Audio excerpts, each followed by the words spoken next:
For today's video, kargador muna ang inyong kuradang.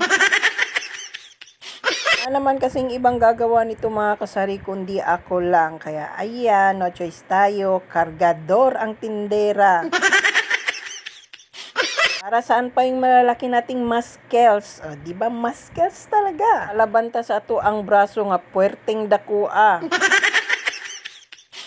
Araw nga ng paggugupit-gupit ko mga kasari at pag-aayos ng aking mga paninda. Dahil kapag ako mga kasari bago mag-grocery is talagang nag-aayos muna ako. Pinagtatatanggal ko muna yung mga nakasabit ko at pinagugupit-gupit ko para ma-display ko at para mailagay ko doon sa aking mga lalagyan. Noon ako mga kasari kapag ako'y mag-grocery, ayan, inaayos ko na muna yung aking tindahan. Tinitingnan ko na muna kung anong mga wala at kung anong mga kulang dyan sa aking mga naka-display. Saka naman ako magugupit-gupit at magre-refill ng aking mga sabon, shampoo, Downy, Joy, at kung ano-ano pang mga kulang dyan sa aking mga display. Ako kasi mga kasari kapag nag-ayos ako ng aking tindahan, tanggal ko na talaga yung mga nakasabit ko dyan at ginugupit ko na yan para kapag ako'y nag-grocery, panibagong mga nakasabit at panibagong mga nakadisplay na naman ang meron dyan sa aking tindahan. Pagkatapos ko naman mga kasari mag-display at mag-refill dyan sa aking mga pasabon, shampoo at Downy, susunod ko naman mga kasari ang aking mga paistante dyan. Dahil dyan sa aking mga paistante, meron din ako mga nakagupit-gupit na dyan. Kailangan ko ding idikit-dikit dyan sa aking mga paistante. Kasi mga kasari, meron akong nilalagay ng mga patamtaks dyan sa aking paistante para makita ng aking mga customer na meron akong mga paninda na hinahanap nila. Kapag naubos na yung mga nakadikit ko dyan mga kasari, dinidikitan ko na naman ng iba para na naman akong mga panibagong nakadikit. At syempre, lalo't lalo na yung mga panibagong nakadisplay dyan sa aking mga nakadikit-dikit dyan sa aking paistante. Ano daw? Yung mga nakadikit-dikit?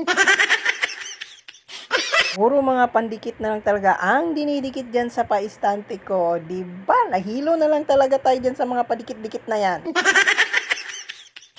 So, ayan mga kasari, ilang oras lang yung paggawa ko dyan na pag-ayos, pag-refill ng aking mga paninda. Lapit na din talaga ako matapos. Kapag natapos na ako mag-display dyan mga kasari, kita ko na kung anong mga kulang-kulang dyan sa aking mga paninda, saka ko na yan nililista. Para malaman ko kung ano-ano yung kailangan kong bilhin kapag ako'y nag-grocery na. Pero minsan mga kasari, hindi nasusunod yung mga nililista ko kasi pagdating ko doon sa groceryhan, nagtitwinkle-twinkle talaga ang mata ng babae.